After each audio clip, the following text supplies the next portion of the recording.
मेरे सुकून आप सभी का स्वागत है आप सभी का यूट्यूब चैनल सालिद संघर्ष स्टडी में। आज के क्लास में करने वाले हैं पहला चैप्टर जो फिजिक्स का आपका पहला चैप्टर है जिसका नाम है प्रकाश का परावर्तन। उसका क्या करने वाले हैं, ऑल ऑब्जेक्टिव। इस क्लास को आप सीधा तरीके से पूरा अच्छे तरीके से इस क्लास को आप पूरा कर लेते हैं, शुरू से अंत तक आप क्लास को देखते हैं अच्छे तरीके से, तो आपका जो फिजिक्स का पहला चैप्टर है जिसका नाम है प्रकाश का परावर्तन, एक भी ऑब्जेक्टिव क्वेश्चन नहीं छूटेगा। आपको क्या नहीं छूटने वाला, एक भी ऑब्जेक्टिव क्वेश्चन छूटने वाला आपका एक भी नहीं है। इसलिए आप क्लास क्या कीजिएगा, हम शुरू से अंत तक देखिएगा। आपको टोटल जितना भी आपका पहला चैप्टर है फिजिक्स का प्रकाश का परिवर्तन, उससे जितना भी ऑब्जेक्टिव बन सका, जितना बन सकता था ऑब्जेक्टिव उतना टोटल लाएं, जिससे आपका एग्जाम में एक भी प्रश्न ना छूटे ऑब्जेक्टिव क्वेश्चन। इसलिए आप क्लास को शुरू से अंत तक देखिएगा। आज की क्लास को करते हैं शुरू। फर्स्ट क्वेश्चन है, गोलीय दर्पण की फोकस दूरी उसकी वक्रता त्रिज्या की क्या होती है, एफ और आर में क्या संबंध है। आप बिल्कुल अच्छे तरीके से पढ़े होंगे, आपको बिल्कुल क्लास में अच्छे तरीके से बताएं कि जो आपका एफ होता है फोकस दूरी, जो आपका वक्रता त्रिज्या से क्या होती है, आधी होती है। तो ऑप्शन सही होगा आपका ए कि गोलीय दर्पण की फोकस दूरी उसकी वक्रता त्रिज्या से क्या होती है, तो आधी होती है। एफ बराबर r/2 आपको ये सिद्ध भी कराया है, इस पर आपका न्यूमेरिकल क्वेश्चन भी पूछा जाता है। तो ऑप्शन सही क्या होगा, ए आधी होती है।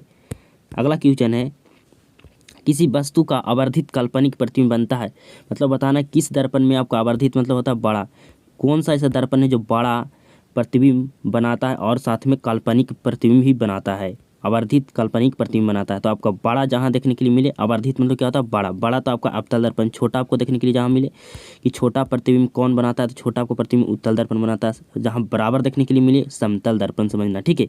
बड़ा मतलब अवतल और छोटा मतलब उत्तल और बराबर मतलब समतल या समान मतलब समतल होता है, ठीक है। आपको समझ में आ गया होगा कि किसी वस्तु का आवर्धित मतलब बड़ा काल्पनिक प्रतिबिंब। बता आपसे पूछते हैं कि काल्पनिक प्रतिबिंब कौन कौन दर्पण बनाता है, काल्पनिक प्रतिबिंब कौन कौन दर्पण बना सकता है, तीनों दर्पण का काल्पनिक प्रतिबिंब बनाएगा, लेकिन वास्तविक प्रतिबिंब आपका सिर्फ अवतल दर्पण बनाएगा, ठीक है। काल्पनिक का वास्तविक प्रतिबिंब आपका अवतल दर्पण बनाता है, लेकिन जो आपको उत्तल और समतल होता है दोनों क्या बनाता है, काल्पनिक प्रतिबिंब बनाता है। लेकिन अवतल दर्पण आपका एकमात्र दर्पण है जो दोनों प्रतिबिंब बनाता है, काल्पनिक और वास्तविक दोनों, ठीक है। आपको समझ में बेहतर ढंग से आ रहा होगा। अगला क्वेश्चन है, प्रकाश की एक किरणें किसी समतल सतह पर 60 डिग्री का कोण बनाती हुई टकराती है, मतलब एक समतल सतह है, ठीक है, इस पर 60 डिग्री के कोण बनाते हुए टकराती है, तो जाएगी भी तो 60 डिग्री, यहाँ भी अगर आपको 60 डिग्री है तो यहाँ भी 60 डिग्री होगा, ठीक है। टकराती है तो उसका परिवर्तन कोण, इस बीच में हम लम्ब डालते हैं, परिवर्तन कोण बनाता है, आपको बताना है कि परिवर्तन कोण क्या होगा, ठीक है। तो जब अभी लम्ब डालते हैं इसके बीच, तो ये आपको कौन सा कोण होता है, परिवर्तन कोण। ये कौन सा कोण होता है, आपका आपतन कोण, ठीक है। यहाँ पर दो कोण का निर्माण होता है, ठीक है, आपको समझ में आ रहा होगा। तो 60 डिग्री पर क्या होता है, बनाती हुई कोण टकराती है, तो जाएगी भी 60 डिग्री पर। यहाँ पे आपको पता होगा कि आधा वृत्त टोटल कितना होता है, 180 डिग्री। कितना होता है, 180 डिग्री, 180 डिग्री होता है।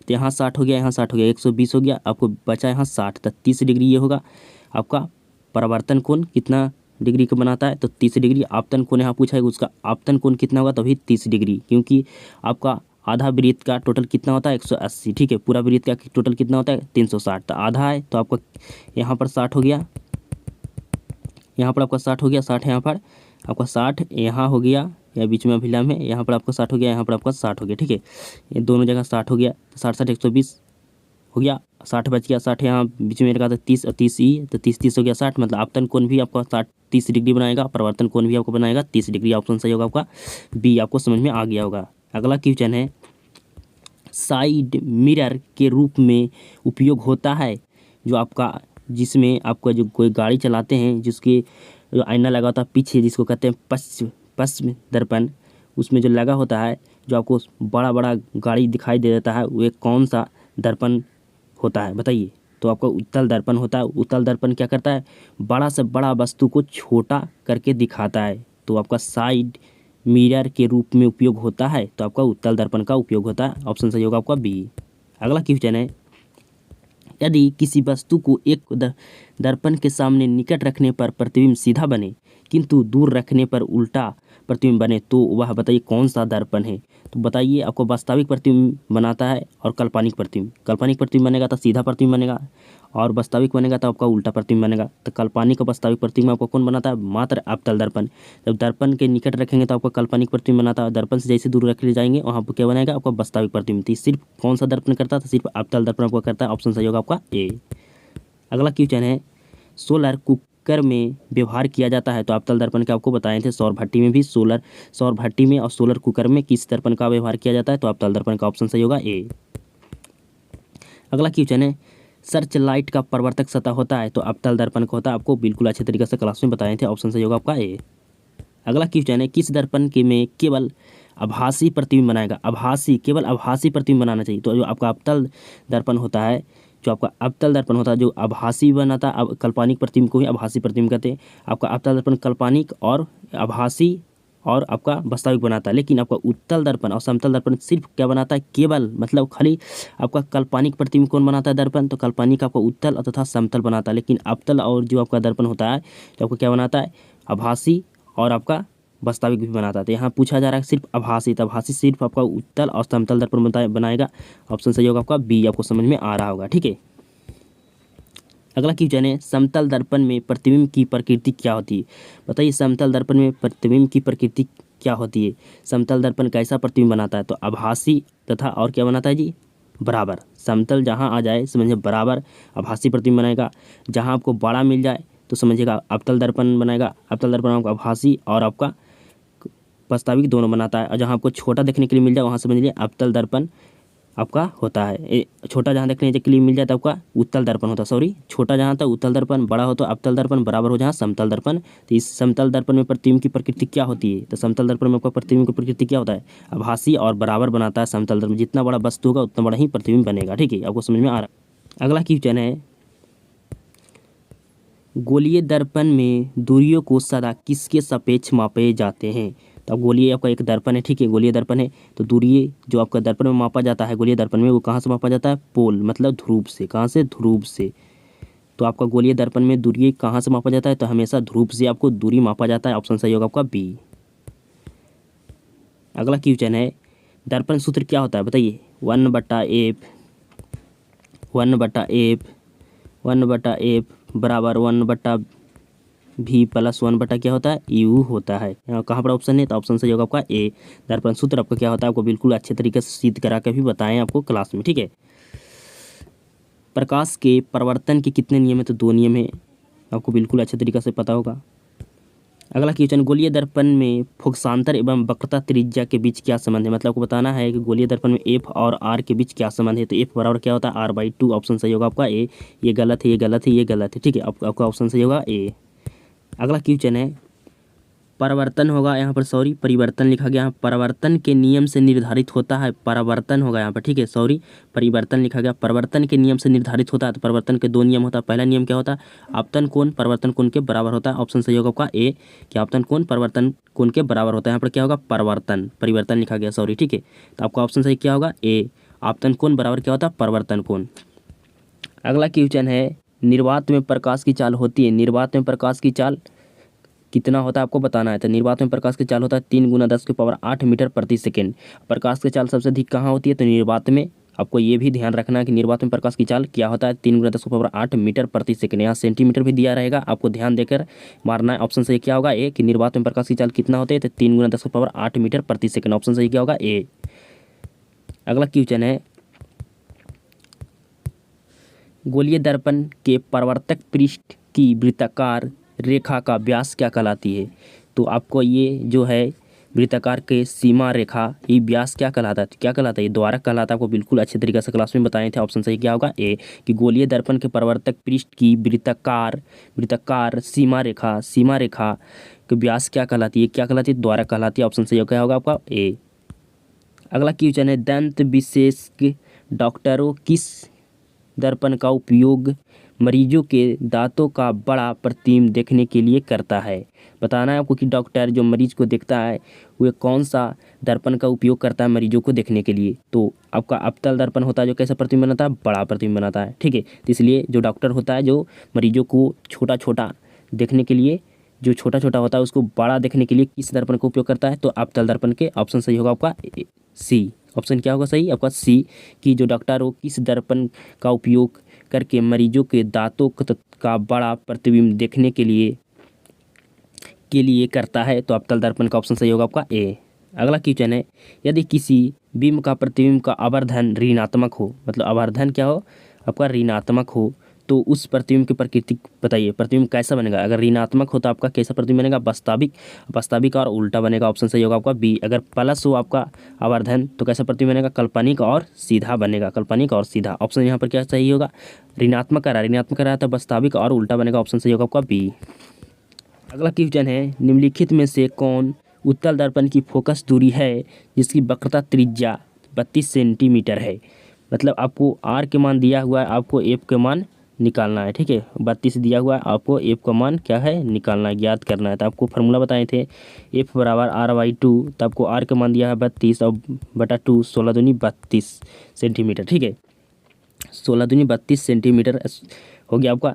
उत्तल दर्पण इसलिए प्लस, अगर अवतल यहाँ रहता तो यहाँ पर होता माइनस, ठीक है। उत्तल कह रहा है जिसलिए आपको क्या होगा प्लस, अगर अवतल कहता तो यहाँ पर माइनस हो जाता, 16 माइनस हो जाता। अगर अवतल कहता, उत्तल कहता कह रहा है तो आपको क्या होगा प्लस 16 होगा, ठीक है। यहाँ पर प्लस भी लिखा रहेगा।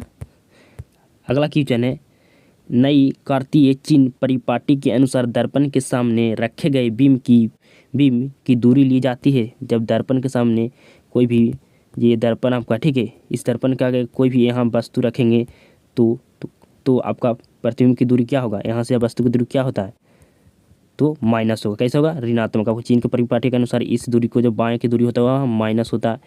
आपको इस टाइप के जो इस तरह की दूरी होता है बाएं साइड को जो माइनस होता है, और जो दाएं साइड का आपका दूरी होता है वो क्या होता है आपका प्लस होता है। आपको समझ में आ रहा होगा कि नई कार्तीय चिन्ह परिपाटी के अनुसार दर्पण के सामने, अगर दर्पण के सामने कोई भी वस्तु का रख तो यहाँ तो हमेशा क्या आएगा, ऋणात्मक आपका दूरी होगा, ठीक है। ऑप्शन सही होगा आपका ए। अगला क्वेश्चन है, निम्न में से किस दर्पण की फोकस दूरी धनात्मक होती है। तो धनात्मक आपका कौन सा दर्पण का होता है, तो अवतल दर्पण का। ऋणात्मक पूछे तो आपका फोकस दूरी तो आपका होगा अवतल के। अगर अनंत पूछे तो आपका होगा समतल के। अगला क्वेश्चन है, कौन सा दर्पण आमतौर पर वाहनों के पीछे देखने के लिए पश्च दर्पण के रूप में उपयोग होता है। वाहनों के पीछे जो आपका लगा होता है दर्पण, वो एक जो पीछे वाहनों आते रहता है उसमें देखने के लिए कौन सा दर्पण का उपयोग किया जाता है, हमेशा उत्तल दर्पण का उपयोग किया जाता है। ऑप्शन सही होगा आपका बी। उत्तल दर्पण क्या कहता है, बड़ा बड़ा वस्तुओं को प्रतिबिंब क्या कहता है, छोटा बनाता है, ठीक है। तो ऑप्शन सही होगा आपका बी। अगला क्वेश्चन है, दर्पण के सामने किसी भी दूरी पर स्थित वस्तु का प्रतिबिंब सीधा प्रतीत होता है तो वह दर्पण कौन सा है। बताना है कि अगर ये दर्पण है, दर्पण के सामने अगर वस्तु को सामने रखे, यहाँ रखे तो केवल क्या बनना चाहिए आपका प्रतिबिंब सीधा। क्या बनना चाहिए, प्रतिबिंब सीधा बनना चाहिए, मतलब प्रतिबिंब आपका सीधा होना चाहिए, ठीक है। तो सीधा बनेगा तो क्या बनेगा आपका काल्पनिक बनेगा। तो उत्तल दर्पण आपका काल्पनिक प्रतिबिंब बनाता है तो सीधा बनाएगा, ठीक है। आपका समतल भी जो है काल्पनिक बनाता है तो काल्पनिक प्रतिबिंब कैसा होता है, सीधा होता है। और आपका जो केवल अवतल है जो अगर दर्पण के सामने अगर वस्तु को रखा जाए तो ये काल्पनिक भी बनाता है, वास्तविक में भी बनाता है। अवतल दर्पण आपका होता है जो एक बार आपका क्या बनाता है सीधा, और 5 बार आपको बनाता है क्या उल्टा, 5 बार उल्टा बनाता है। एक बार आपका काल्पनिक प्रतिबिंब बनाता है अवतल दर्पण, और 5 बार आपको क्या बनाता है वास्तविक प्रतिबिंब, ठीक है। तो यहाँ पूछा क्या जा रहा है कि दर्पण के सामने किसी भी दूरी पर स्थित वस्तु का प्रतिबिंब सीधा प्रतीत होना चाहिए, मतलब सीधा आपका प्रतिबिंब वस्तु को कौन दर्पण बनाता है, तो केवल समतल दर्पण और आपका अवतल दर्पण। ऑप्शन सही होगा आपका सी। केवल आपका उत्तल भी बनाएगा और केवल आपका समतल भी बनाएगा। अवतल आपका जो होता है उल्टा और सीधा दोनों बनाता है, यहाँ पर अवतल आपका ऑप्शन नहीं होगा। आपका ऑप्शन सही होगा आपका सी कि समतल और उत्तल दर्पण दोनों होता है जो सीधा प्रतिबिंब बनाता है। ऑप्शन क्या होगा आपका सी होगा। अच्छा तरीका से आपको समझ में आ गया होगा। अगला क्वेश्चन है, किसी कार का अगर दीप मतलब हेडलाइट में प्रयुक्त दर्पण निम्नलिखित में से कौन सा होता था। हेडलाइट, अगर दीप मतलब हेडलाइट, तो हेडलाइट में कौन सा दर्पण का उपयोग किया जाता है, अवतल दर्पण का। ऑप्शन सही होगा आपका ए। अगला क्वेश्चन है, प्रकाश की किरण गमन करती है, प्रकाश की जो किरण होती है गमन करती है सीधी रेखा में टेढ़ी रेखा में, तो सीधी रेखा में प्रकाश की किरण हमेशा गमन करती है। ऑप्शन सही होगा आपका ए। अगला क्वेश्चन है, दाढ़ी बनाने में कौन सा दर्पण का प्रयुक्त होता था। अवतल दर्पण का प्रयोग हम करते हैं, उपयोग करते हैं, आपको बिल्कुल अच्छे तरीके से क्लास में बताए थे। अगला क्वेश्चन है, समतल दर्पण की फोकस दूरी होती है, समतल दर्पण की फोकस दूरी अनंत होती है। आपका धनात्मक तो उत्तल दर्पण का होता है, उत्तल दर्पण का आपका धनात्मक होता है। अवतल दर्पण का आपका क्या होता है, ऋणात्मक होता है। अवतल दर्पण का क्या होता है, ऋणात्मक होता है। और अनंत फोकस दूरी किसका होता है, तो समतल का। अगर फोकस दूरी आपका ऋणात्मक पूछे तो आपका अवतल, अगर फोकस दूरी आपका धनात्मक पूछे तो उत्तल दर्पण, ठीक है। आपको समझ में आ रहा होगा। अगला क्वेश्चन है, अवतल दर्पण के सामने वस्तु को कहाँ रखा जाए ताकि प्रतिबिंब उल्टा और वास्तविक और समान आकार का बने। तो एक कंडीशन मात्र है जहाँ सी पर मतलब आपका वक्रता केंद्र पर रखेंगे तो जो आपका बस प्रतिबिंब बनेगा वो बस कैसे बनेगा, एकदम बिल्कुल वास्तविक बनेगा, बिल्कुल समान आकार का बनेगा, बिल्कुल उल्टा बनेगा। ठीक है, आपको समझ में आ रहा होगा कि अवतल दर्पण के सामने वस्तु को कहाँ रखा जाए ताकि प्रतिबिंब उल्टा भी बने, वास्तविक बने और समान आकार का बने। तो मात्र एक कंडीशन है, कहाँ रखा जाएगा, सी को क्या कहते हैं, वक्रता केंद्र। ऑप्शन सही होगा बी। अगला क्वेश्चन है, उत्तल दर्पण से बना काल्पनिक प्रतिबिंब होता है। उत्तल दर्पण से बना काल्पनिक प्रतिबिंब क्या होता है, तो उत्तल दर्पण बनाता काल्पनिक प्रतिबिंब। काल्पनिक प्रतिबिंब क्या होता है आपका, हमेशा सीधा होता है, तो उल्टा कर दीजिए, सीधा और हासित। हासित मतलब होता है आपका छोटा, जहाँ भी उत्तल दर्पण कहा जाए आपको क्या होगा, छोटा। अवतल दर्पण आपका क्या होता है, बड़ा होता है, बड़ा प्रतिबिंब बनाता है, और उत्तल दर्पण आपका छोटा प्रतिबिंब बनाता है। ऑप्शन सही क्या होगा आपका, बी होगा। अगला क्वेश्चन है, एक गोलीय दर्पण की फोकस दूरी प्लस 20 सेंटीमीटर है तो गोलीय दर्पण कैसा होगा। अगर प्लस कहे तो आपका उत्तल दर्पण, अगर माइनस कहे तो आपका अवतल दर्पण। तो ऑप्शन सही क्या होगा आपका, ऑप्शन सही होगा बी, उत्तल दर्पण। अगला क्वेश्चन है, अवतल दर्पण की फोकस दूरी होती है तो अवतल दर्पण की फोकस दूरी क्या होती है, ऋणात्मक होती है। ऑप्शन सही होगा आपका। आज के क्लास में आप सभी को 31 ऑब्जेक्टिव क्वेश्चन फिजिक्स का पहला चैप्टर से आपको क्या कर दिए, कंप्लीट कर दिए। ठीक है, जितना भी ऑब्जेक्टिव क्वेश्चन आपका फिजिक्स का पहला चैप्टर से प्रकाश का प्रवर्तन से बन सका, जितना भी ऑब्जेक्टिव क्वेश्चन आपका बना सके उतना आपको क्या करें, कंप्लीट करा दिए। आज के ऑब्जेक्टिव क्वेश्चन कितना कराए आपको, फिजिक्स का पहला चैप्टर का 31 ऑब्जेक्टिव क्वेश्चन आपको कंप्लीट कर दिए। अगला क्लास में आपको सब्जेक्टिव क्वेश्चन देखने के लिए मिलेगा। पहला जो चैप्टर आपका नाम फिजिक्स का प्रकाश का परिवर्तन, जिससे आपका फिजिक्स का पहला चैप्टर पूरा तरह से फिनिश हो जाएगा, कंप्लीट हो जाएगा। आपका कोई भी प्रश्न आपसे छूटने वाला एग्जाम में नहीं है। ठीक है, लास्ट में आपको क्या करेंगे, क्वेश्चन बैंक को सोल्यूशन करा देंगे। लास्ट में आपको क्या मिलने वाला, क्वेश्चन बैंक का सोल्यूशन भी मिलने वाला है।